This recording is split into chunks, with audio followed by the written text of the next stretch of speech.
asphalt on it was like this. Yeah. You could see, you could see the waves and The mirage, is what they call it. All right, let's go ahead and call the meeting to order. Wow, that was so loud. Okay. Announcements and communications. I will begin. We had a wonderful, had a little celebratory lunch with the staff last week. Just a thank you, I suppose. So that was really wonderful. Some staff were able to get together. Thank you to Missy for organizing always. And let's see, another one that I wanted to just let y'all know, the Georgia Downtown Association, you might have seen there's a registration for their annual conference came through. So the city manager and I are both registered for that, and they've got really great opportunities to learn about DDAs and block grants and all kinds of Main Street 101 and disaster preparedness and some other really great topics. So we've got a game plan to tag team some of those, and we'll report back. Any other announcements or communications? All right. And just a reminder, we're going to be really hunkering down on Robert's Rules of Order, so I'll let people know, as we're discussing things, I'll start and give each person the floor to say their piece and make sure that everybody has an opportunity to speak. So we'd like to hear from everyone. Okay, so other announcements or communications? Sorry, there was one last one. Okay, seeing none, is there a motion to adopt the agenda of the day? I move that we Okay. adopt the agenda of the day. Okay, second? I'll second. All right, all in favor? Aye. Great, okay. A reminder to Councilmember Woods about your microphone. Thank you. Still up in date. Yeah, I know. Sorry. All right, is there a motion to adopt the minutes? I'll move that we adopt the minutes. Great, second? I'll second that. All right, all in favor? Aye. All right, the motion passes. Public comment. Welcome. Hi. Hi. Whoa. Okay, 3 minutes, right? I'm going to try to be very Yes. attentive to the clock. I'm Stephanie Kohler. I live on Spruce, and I just wanted to share some thoughts on the gentrification wave that's been moving down Memorial Drive for like a decade. For if you're like somebody like me who lived in town for a long time, and just sort of seeing it kind of make its way towards us and towards Rockbridge. And I lived in 2 in-town neighborhoods that both got super swept up in gentrification. I have a really firsthand experience, first as a renter and then as a homeowner. The first time in the first neighborhood, I was just priced out because that's what gentrification does, me and a lot of other people. And then the second time around, I was a homeowner. I didn't have to leave, but I wanted to for like a bajillion reasons, and I don't have time to in my 3 minutes. But anyways, I say that just because my thoughts on this are really grounded in like very direct observation over like 12 or 13 years, seeing this in various neighborhoods. But basically, I just wanted to say I really encourage y'all as the council to continue to be vigilant, if not even more like emphatic and stringent about the measures you have around development on Rockbridge and like home development. And from what I've seen here, it seems like it is, and I think that's great. But I've also seen just how predatory stuff gets. I mean, like aggression, but also like stuff that's literally illegal. And then like builders and the people who do it, when they scheme out, people on fixed incomes and stuff like that, like there's no retribution for it. They don't get punished, and by the time people get kicked out of their homes, it's too late really to do anything. So yeah, like super illegal. The destruction of wildlife is super depressing. Like none of the trees are gonna grow back in our lifetimes, in kids' lifetimes. Like it's really, really awful. And I think given the things we like in Pine Lake, as far as like the wetlands and nature and just the environment here, it's really relevant. And I also wanted to say something here because I feel like the talk in Pine Lake is very much about like strong opinions on businesses on Rockbridge and all of that. And it's not so much that I want to get into that debate so much as I think that debate is often, there's a lot of talk of like optics and what it looks like on Rockbridge. But what I think a lot of people, especially if you've lived here for a really long time, like the things that people don't think about are the cost of living going up like astronomically. Even for me as a homeowner in one of these neighborhoods, like we could manage it, but it was only because we saw it coming and we made like very specific plans around it. So just that there are like really, really meaningful, intense impacts of these things. And yeah, I just think that should be like part of the conversation. It's not just about what businesses are there and who runs them. And is that my 3 minutes? Okay. 30 seconds, please. Yeah, that's fine. Thank you. It's not about just who's on Rockbridge, what they're doing, but also like all the repercussions that happen to residents here. And there are a lot of retired folks here and all that. So I just wanted to say that out in public. Okay. FYI. Thank you, Thanks. Stephanie. Thank you. Thank you. All right. Is there a motion to approve the consent agenda? I move that we accept Or the adopt, I guess. adopt Yeah. the consent agenda before us. All right, second. I'll second. All in favor? Aye. All right, moving on to new business. We've got our 2025-53, resolution. AECom task order number 3 about the Pine Lake Dam inspection. Mr. Kendrick.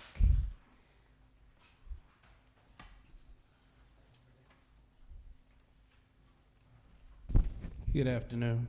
As we brought this up during our work session, this is for our engineering consultant to perform a Georgia Safe Dams inspection on the Pine Lake Dam in order to determine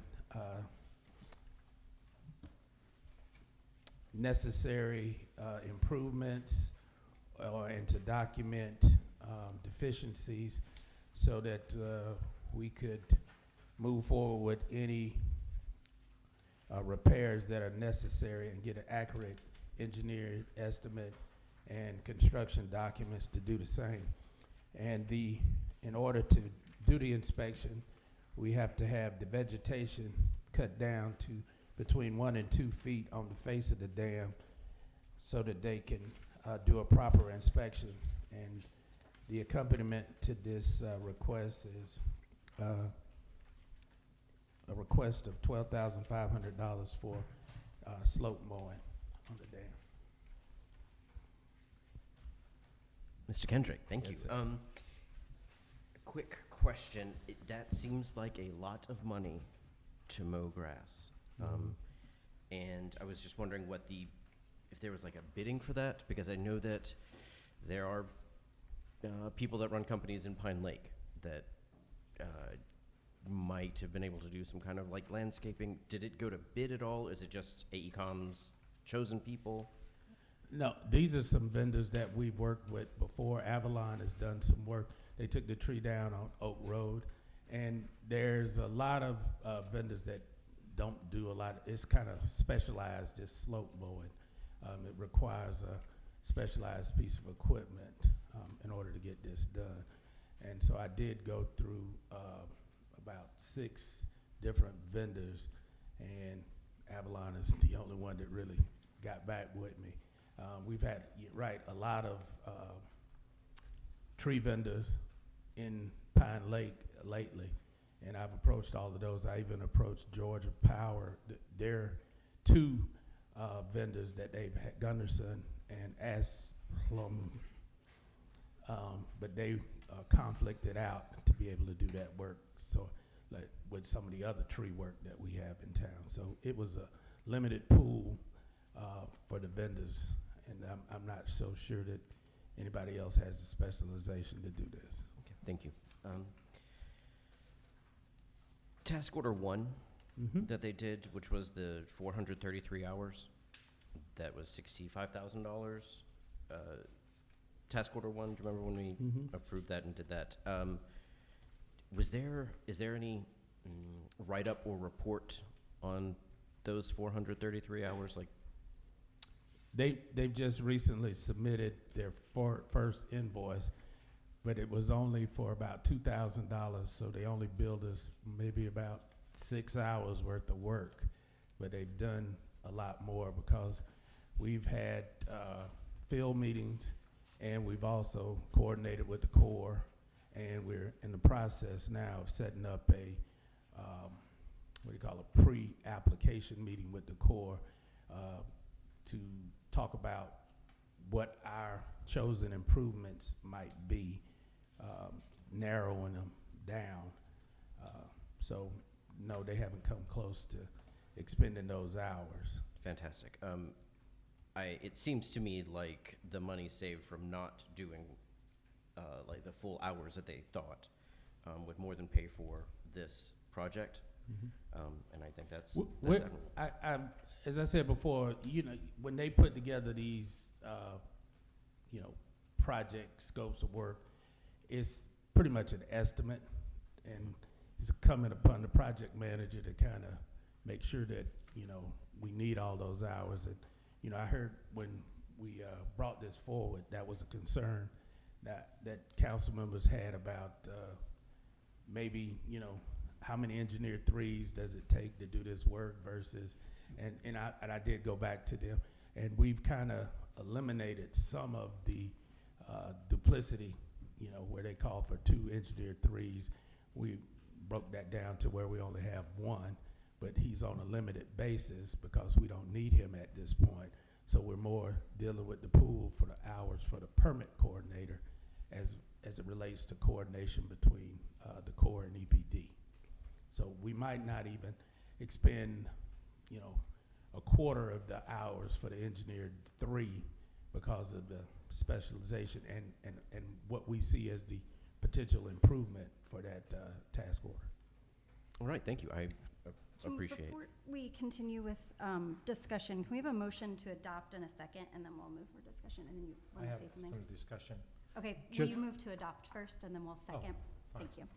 I'm Anybody? Is there a I move that motion we to- adopt this Okay. resolution. Okay, is there a second? second. Sorry, I got us out of process, yeah. Discussion. Just to be clear, there's no linkage between task order 1 and task order 3. Not specifically, they- 2 different sets of funds that we're asking for. Right, and I don't, let me be clear.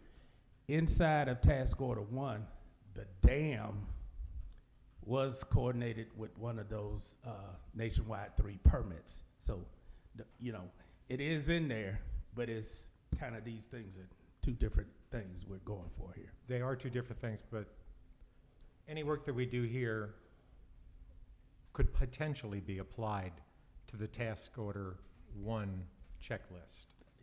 We could see that. I'll Okay. give you that. Yes, sir. Thank you. Yes, sir. Any other discussion? I don't know, I think I mentioned this before, I'm not sure which meeting, but we had a discussion, and I just don't know how council feels about it, about the other side of the dam and the fact that everything is so grown up. And I guess my question is, are we going to need to do a cut down on that side? And would it make sense to do that in conjunction with this, since they're going to have the equipment out there and all of that anyway? I mean, it is towards the end of summer. I know it's not the perfect time, but I don't think it's going to hurt anything if we did that. I just want to consider that if we, Do you whether mean the that's alders huh? that are on the inside? right, and Of the the- and whatever is in between them, which is Mm-hmm. A lot goes of up to myrtles. 6 or 7 feet or Mhm. 8 or whatever. I don't know.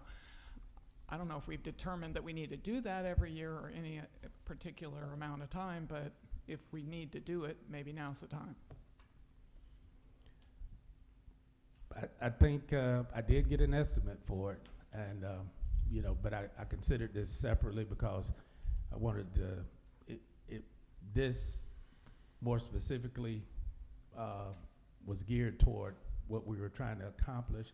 The Alders on the lakeside was more of a, cosmetic type of thing. Right, And right. you're right, it's still in the middle of kind of growing season, and I figured that if we were gonna do something, we might wanna do it toward the end of the year, and then it won't, it won't seem like, we just, threw away money on it, so, but we did go in and kinda widened the path, Right, I off saw the that. trail. It looks good, Yes. yeah. So that, in lieu of, topping the alders, yes. So you don't think it would I don't be think the money beneficial cost-wise to do it all at one time No, since I they're think it's there gonna and be all back of in, that?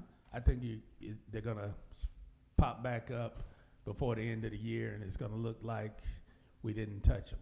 So I would rather wait until the end of the year when we get a little, the weather starts turning down, and then come back and say, let's go in and top them. And then what'll happen is we'll get a little cold weather, and it'll keep them down, for another couple of months and those types of things. But, Okay. just widening the alley, and then once we get the face of the dam mowed down, you'll probably see they're gonna come back up on, the face, unless, by the time if we look that there's an improvement needed, we'll be, it'll come back up, and they'll probably have to include some more mowing, at that time also.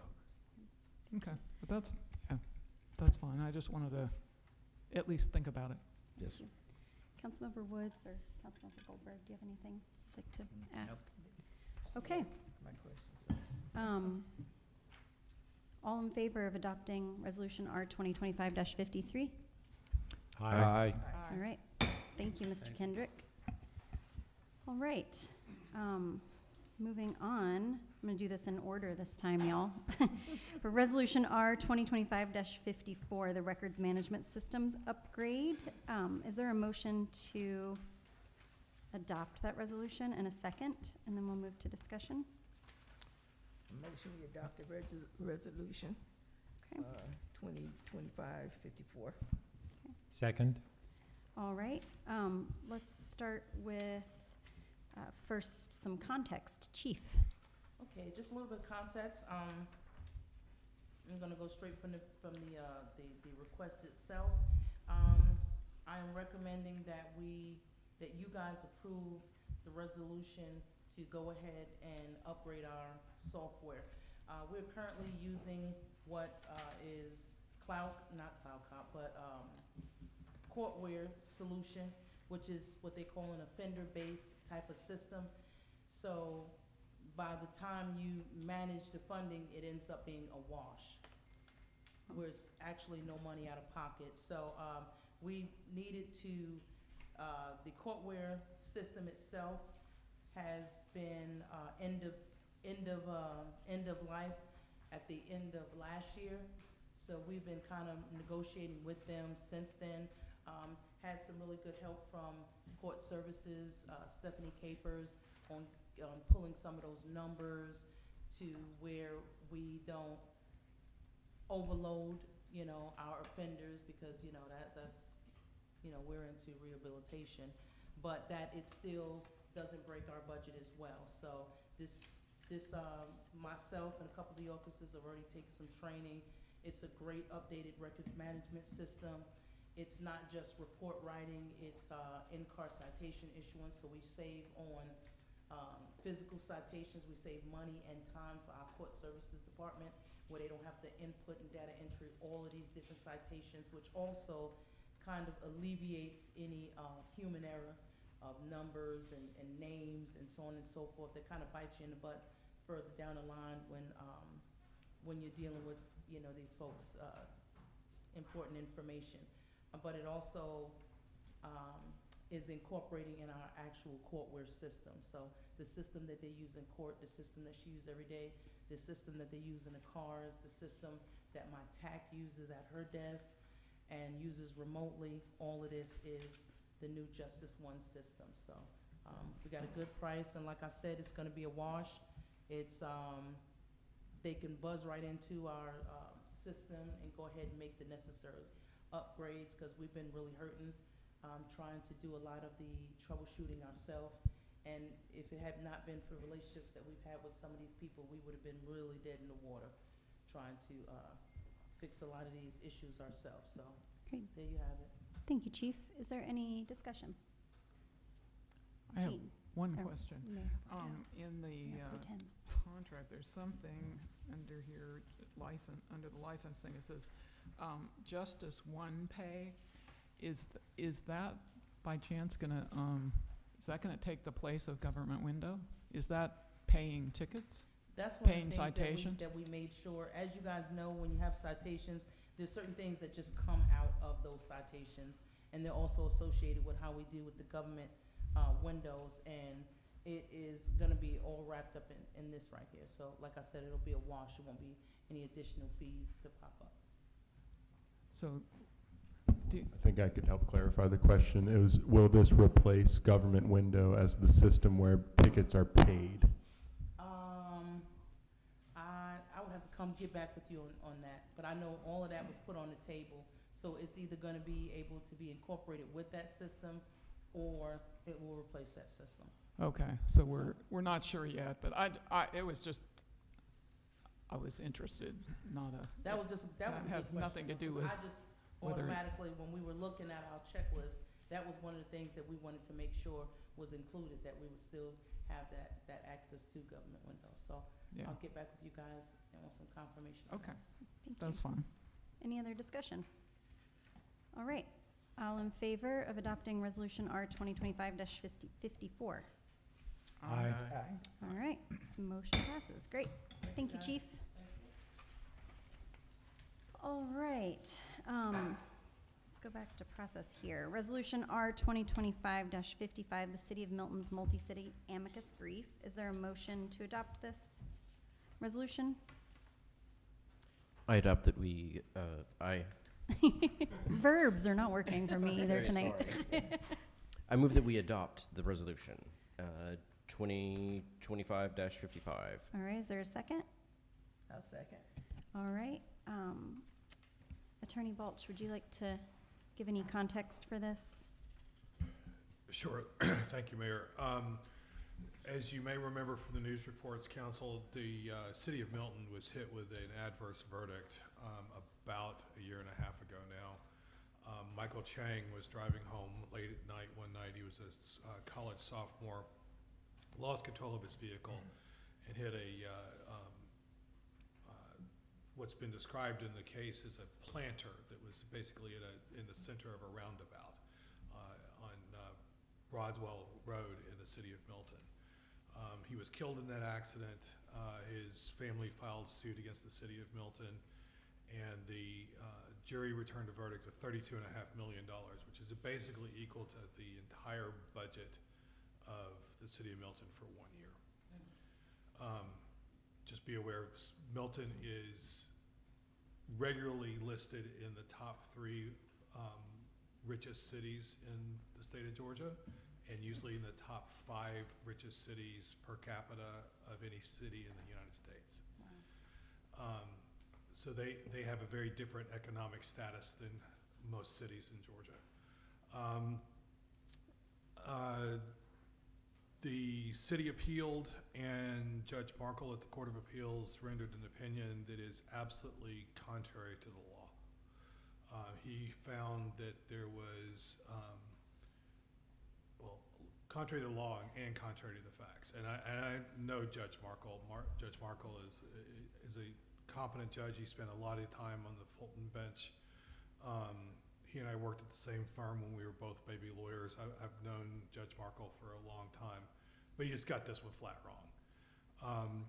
Ultimately, what he did is he found that the planter, which was 60 feet from the edge of the road, was somehow an impediment to the ability to drive down the road surface, thereby creating a ministerial duty on the part of the City of Milton to have removed that impediment. And by Mr. Chang running into it and dying, that created the liability for the city that was affirmed at the Court of Appeals. That case is now in the Georgia Supreme Court. The city petitioned for review in that court. There was an effort by cities across the state to file amicus briefs or Friends of the Court briefs for that effort across, I think they had something like 75 cities participate in that joint brief for individual cities. The Georgia Municipal Association is writing a brief as an amicus as well, supporting Milton's change. The International Municipal Lawyers Association, where I serve on the board of directors, is also involved as on an amicus team putting together arguments for the in support of the city of Milton. Georgia Power, AT&T, Atlantic Gas Light, and the Municipal Electric Cooperative Organization are all filing independent amicus briefs. Because arguably, if this rule stands, then all of the utility poles that Georgia Power has lining our roads are even more likely to be deemed hazards in the roadway than this planter that was 60 feet from the roadway, or 60 feet from the road surface.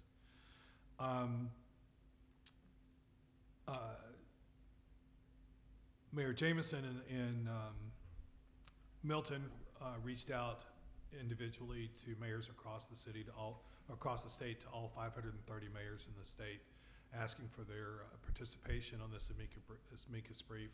That question or query came to Mayor Hall, who turned it over to the administration and to my office.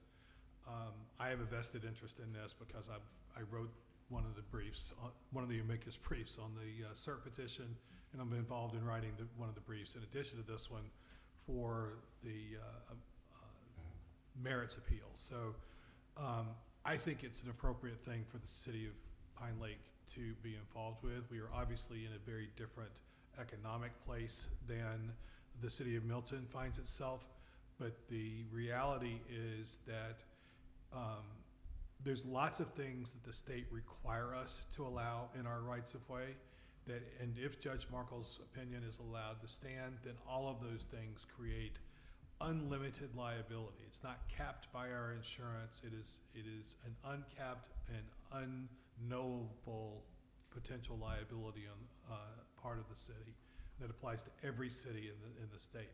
Counties have got their own questions and their own issues, but this is a city-focused issue and a city-focused problem.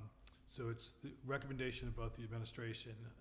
I'm pleased, I'm not trying to speak for the city manager, and I don't mean to, but my conversations lead me to believe that the administration and my office both recommend this resolution, and I apologize for how long it took me to explain it, but it's a little convoluted to make sure that you understand what's at stake, not just for the city of Milton and their fiscal health, but for every city across the state of Georgia. Thank you. Any discussion? Can I ask a question? Sure. We have, Mr. City Attorney. Yes, sir. We've got a couple of benefit of the public. Oh, sorry.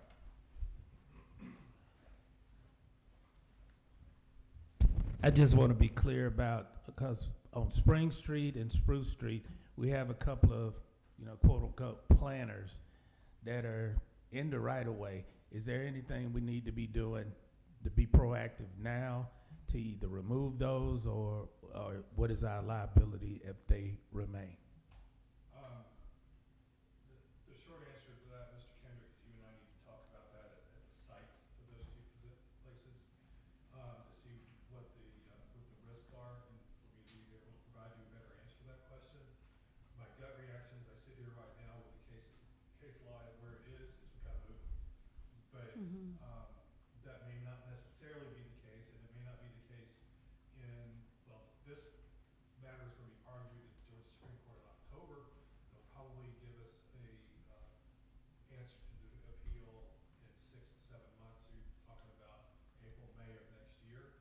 So we've got another year to live with this sort of Damocles sort of hanging over us. But it's a situation you and I need to talk about on site. Yeah, Chief. So what then becomes the difference between a traffic calming device versus a planter? Because we use them as traffic calming devices.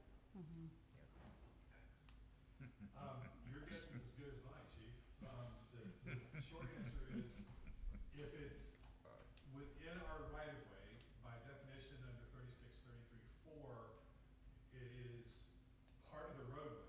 And the statute is written that if you have a ministerial duty to remove hazards in the roadway. Now, the common law and the history of that, roadway meant the driving surface, your ability to travel in the ordinary course of movement of your vehicle. Mr. Chang did not move his vehicle in the ordinary course of driving down the roadway. He lost control, left 60 feet of skid marks, and still hit this obstruction at speed. So I don't know how fast the young man was going, but he was not doing something close to the speed limit of 45 miles an hour. So the long and short of all this is, I can't give you answers to what the risk is, because right now the risk is unlimited. Which is why this is an important issue for Pine Lake, because I can't advise you about what we can or ought to do. Thank you. Any other discussion? I know this doesn't affect us, but what if there was a speed bump in the road? Is that a similar hazard? It's more likely to be a clearer answer that a speed bump is. Oh, sorry, let me turn my microphone back on. It's more likely to be a clearer answer under the old law that a speed bump could be a hazard in the roadway. But since the speed bump is an authorized traffic calming device,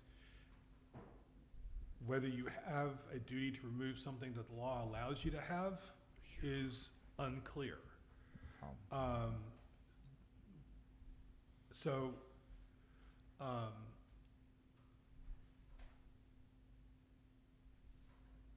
My experience is that speed bumps are notoriously poor traffic calming devices, because all it does is make people slow down and then race to the next one.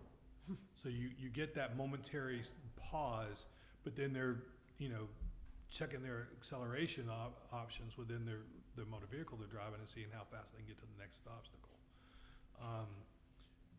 Yep. So they're not particularly effective in my judgment, but whether they constitute a hazard, I can't answer that.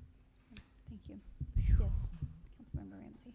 Yes, I would think that some of the lessons that we can take as a city from this is to take action on the planters we have on Spring and Spruce. We don't really care for them in terms of using them as planters. We don't have them well marked in terms of reflective devices, so people see them at night. One thing we may also want to consider is the little entry island that we have on Spring, and where Spring splits off for the right turn onto Rockbridge. Is that a danger that we would face liability on? And maybe also putting some reflective devices on the beach wall as well, which is sitting right on the roadside. And it's been hit more than once. It's a dark color, not highly visible in the evening. Unless you know it's there, you could get surprised. I think the biggest takeaways from this experience with Milton is our vulnerabilities. Yeah, thank you. Sounds like the Public Works Director and the City Attorney and probably the Chief will be involved in those, I imagine, do some assessment, and I look forward to hearing what y'all come up with. Any other? Mr. Kendricks, thank you for bringing this up. Councilmember Torrent. Mr. Balch, signing or not signing this, what does that mean for Pine Lake?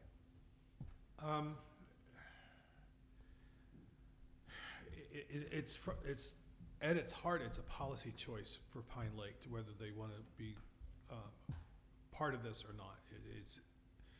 I can't make you do it, but I think what you are demonstrating by signing off is you're showing you're showing solidarity with the city of Milton, and the idea that it doesn't matter how big or how small you are, all of us are in this together when it comes to this liability question.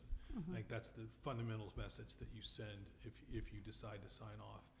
The second thing I think the brief does is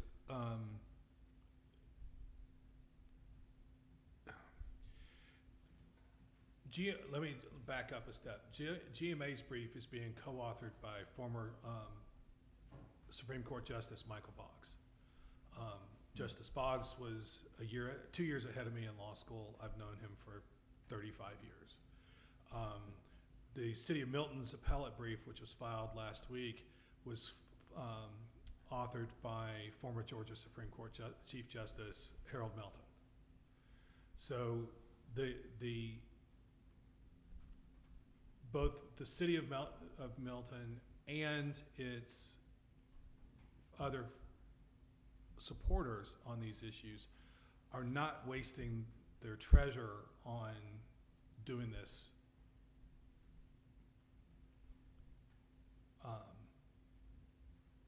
in a lackluster form, if I can put it as cleanly as I know how. There are some heavy hitters, and there are people who know the dynamics on this court, and they know what arguments they're going to listen to, and know what things are going to hopefully carry the day, given the questions that the court has asked on the cert petition.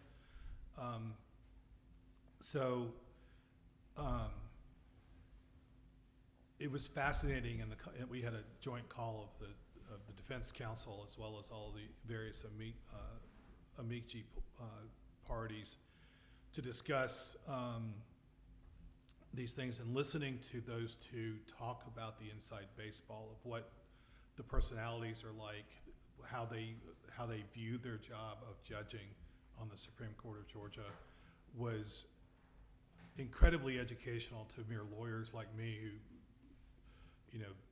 maybe once a year get to that court. So, you've got 3 former Solicitor Generals and 1 former Associate Solicitor General of the state of Georgia sitting out of the 9 justices of the Supreme Court. Those are 4 of the 9 lawyers have been the chief lawyer for the state in advocacy at the Supreme Court on behalf of the state. And so the Solicitor General's office works a lot like the Solicitor General for the United States. That is, they not only weigh in on matters where the state is a party, but they also weigh in on matters where the state has an interest that they need to hear. So they do both amicus work for the state as well as representing the state before the Supreme Court. And there's a lot of institutional history with the Solicitor General, particularly since Governor Perdue.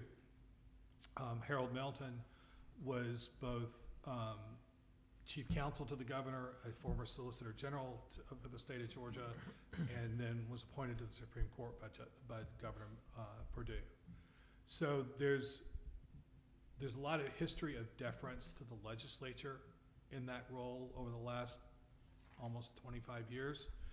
There's a lot of institutional interest in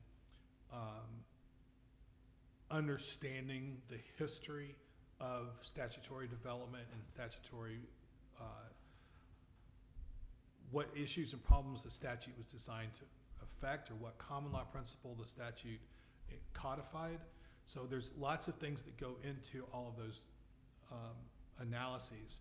What I think you will get from the brief that's being written by my colleague Ken Gerard, up and coming, that all the city attorneys who are authorized will sign off on, is a brief that talks about what's the reality of the impact of this judgment on the 535 cities in Georgia. How does this really functionally work at the local level? Now, that may not carry the day, but it will be in the back of the justice's mind as they're looking at their questions that they're really more legally concerned with because of their particular bent on how they approach the law and how they approach judging. So there's no direct impact, no direct, nobody's going to say bad things about Pine Lake if we don't sign off on it.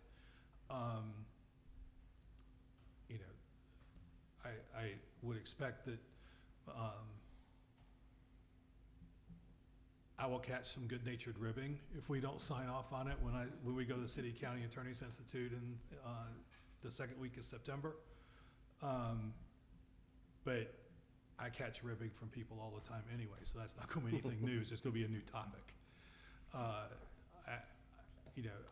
don't want any of the comments I've made to be anything that sounds like or intimates this is something you have to do, because it's not. It is absolutely your choice, as you will, to decide to participate in this or not. Great, thank you. Thank you. I just sometimes have a hard time seeing things and what repercussions could be, as far as like political blowback for signing it, or any kind of. That's outside my lane, to be honest with you, Councilman Torrent, but the reality is I see zero risk to the city for signing off. Thank you. Thank Do you. have something? Just one quick question. I'm a little bit confused on which one we're signing on to. It sounds like there's a lot of them. So this one is City of bought by the Milton's. city of, I mean, There is a the city of Milton's. There will be no, ma'am. There's a single brief that's being authored by a team of lawyers that will be the joint cities amicus brief, and that is the one.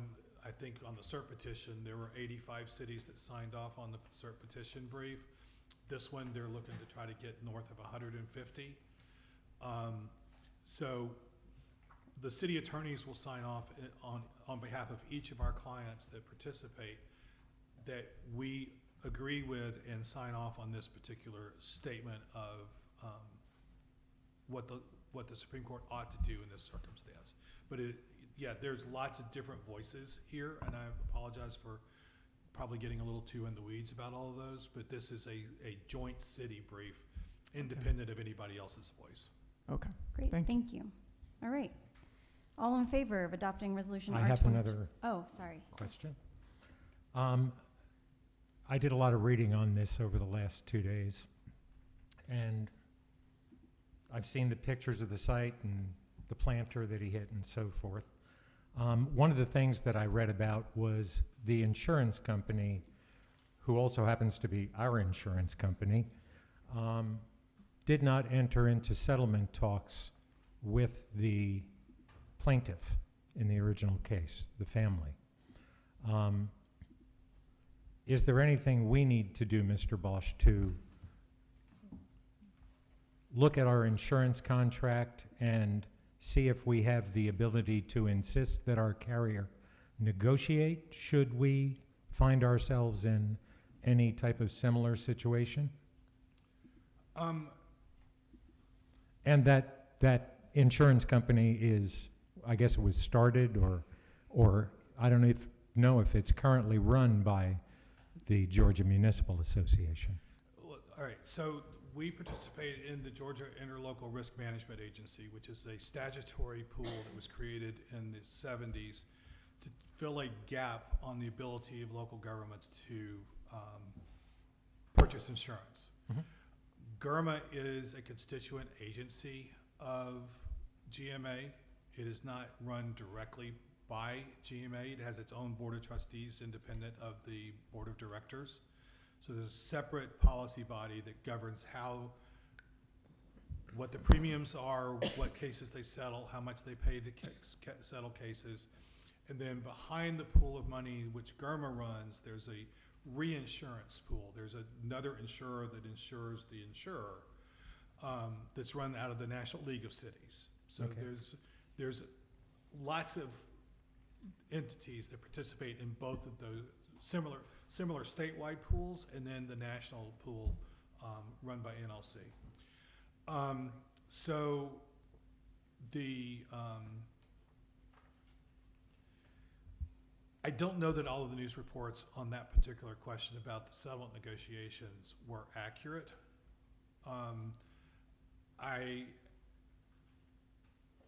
Part of my challenge in this business is I know all the various pieces and parts of the parties, and there's been some rewriting of history by some of those people on both sides. So I don't know where the truth of it is, but it would be out of character for GERMA not to participate in settlement if they had a settlement demand that was reasonable. My understanding, and I think this, I can say this with a fair amount of confidence, there was never a demand on the case made that was within the policy limits of Milton's insurance policy. And if you don't have a demand that's within what you have the ability to pay as an insurer, there's nothing to say.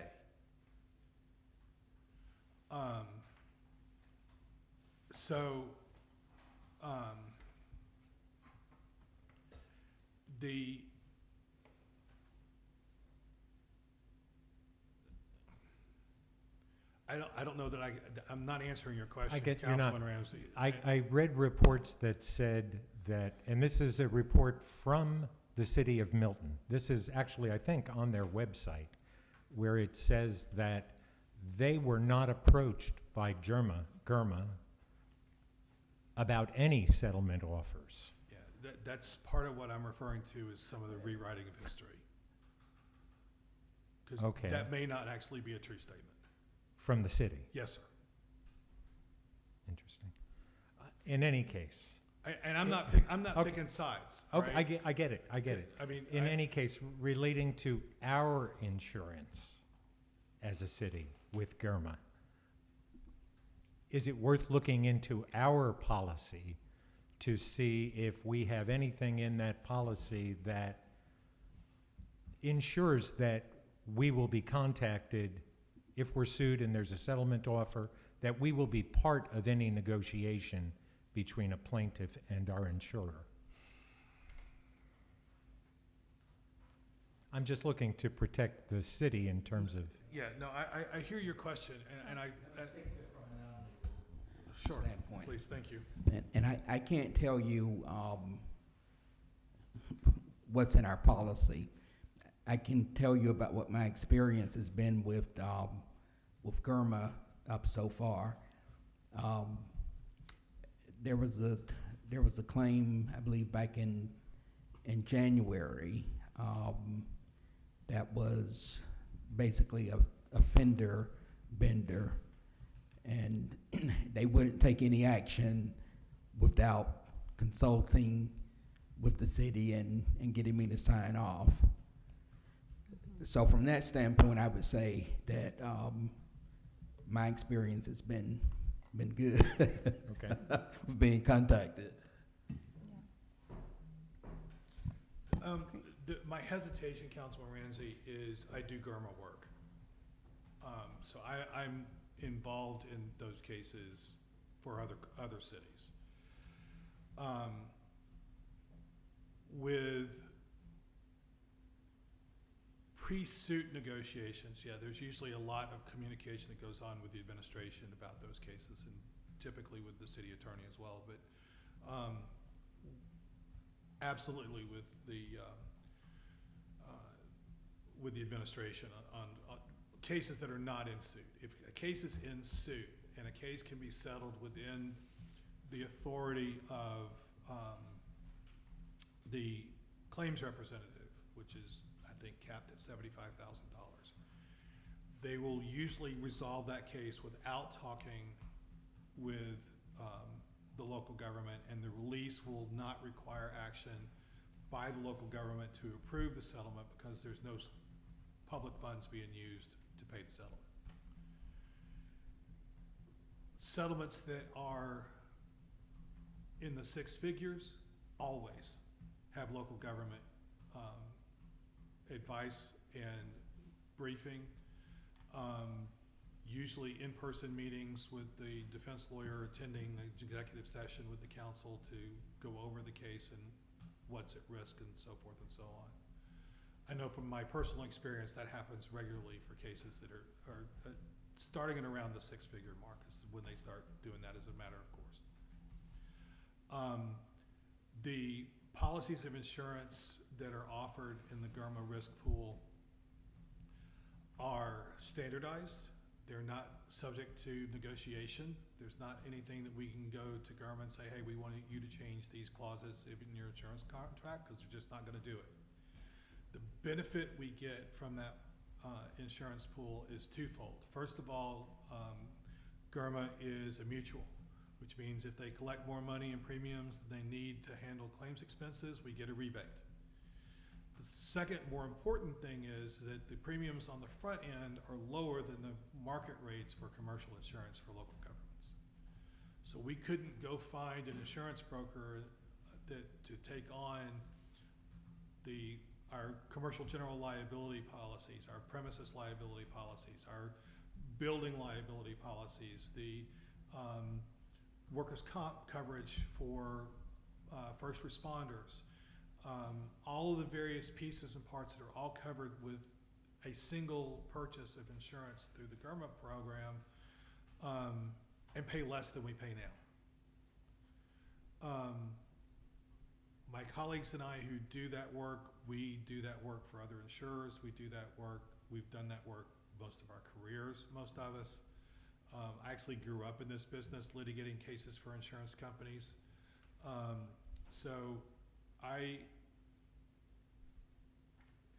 There is no insurer that's perfect. GERMA is certainly not perfect. But, you know, from the claims manager to the liability program director to the executive director at GMA to the board of trustees, I know, last time I checked, I know more than half of the members of the board of trustees. They are people I know, respect, and trust who are running that program and doing as good a job as it's possible to do with imperfect knowledge in an imperfect system. Thank you. Thank you. Okay, all in favor of R 2025-55? Aye. Okay, are you abstaining? Or No. Okay, you're no. Okay, great. 4 passes. All right.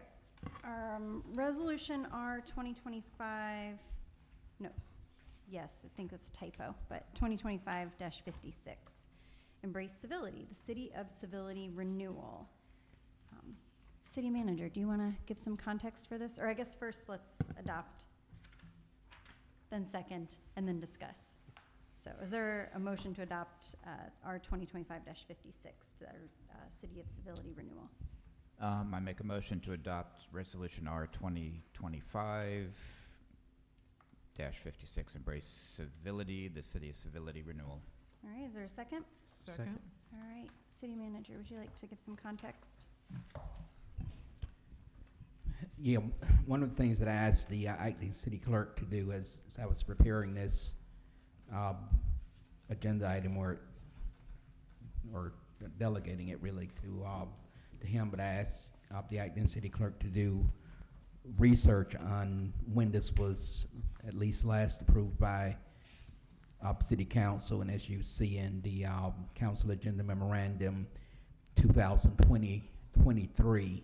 So I believe that was prior to some of you being on, and it's a pretty self-explanatory item, something supported by cities throughout the state under the leadership of Georgia Municipal Association and the 9 pillars of civility. A personal privilege for me is that I consider this city council to be most civil in how you get along. Probably the most civil governing body that I've ever worked with. And so I believe you're doing well. You're collegial towards each other for what is best for the Pine Lake community, and I really do commend you for that. And one of the reasons why I'm enjoying this position as much as I am, you're not selfishly focused as a body, in my opinion. But nonetheless, I think this is a good reminder, and certainly from a formal standpoint, that we are going to observe these pillars that help ensure that we remain civil as we are. None of us are perfect, and I believe emotions have a right to sometimes flare up in our disagreements, as long as it's focused on the greater cause of the community. So I most certainly highly recommend that you approve renewal. Great, thank you. I want to add that we're at a time nationally, I know this was part of the original initiative from GMA in embracing civility, but we're just in a time nationally where I feel like that is just kind of going down the toilet, is putting it nicely.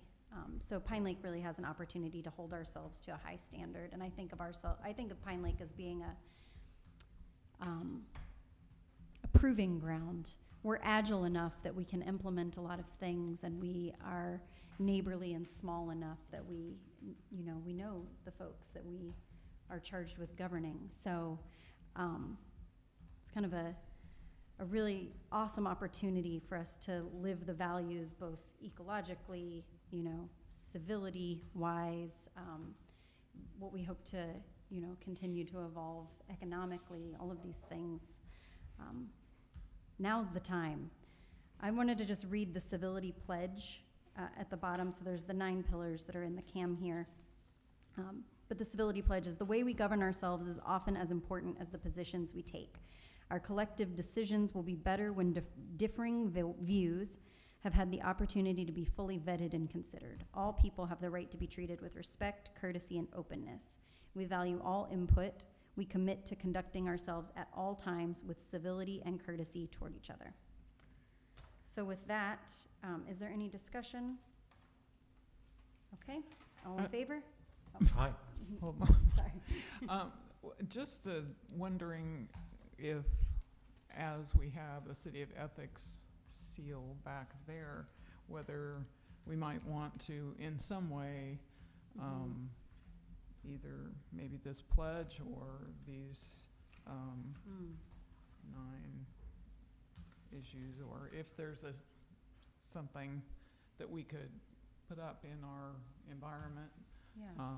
Because it does also, one of the things is mentions that, that this applies also to our community, and they're not here to hear this. Anyway, just something as a reminder that this is something we stand for. Yeah. We could look into that, maybe. Yeah, I love that idea. All right, other discussion? All right, all in favor? Aye. Aye. Motion passes. Thank you, City Manager. All right, no public is present, so moving on to mayor and council comments. I have none. Does anyone have anything they'd like to? I do. I would like to bring light that SEED and Public Works have been working on McAllister Meadow, and Public Works has been doing a good job keeping the path mowed, but SEED got in there and chopped some side things.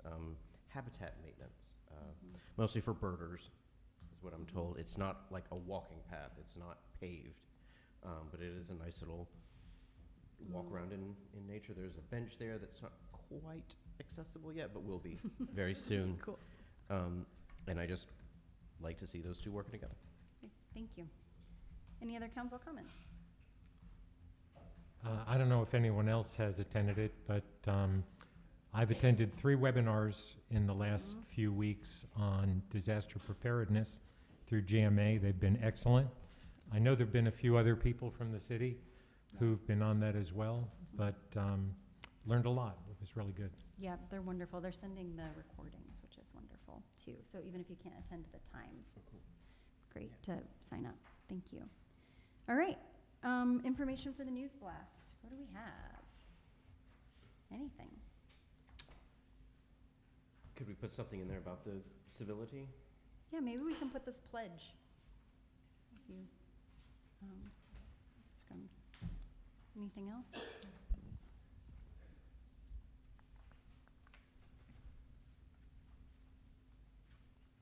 Pride League is on the 13th, September 13th. Just gonna keep Plug it pushing away. and pushing and plugging. Nice. All right. Is there a motion to adjourn? I move that we adjourn. Second? I'll second. All in favor? Aye. Great. Thanks, y'all.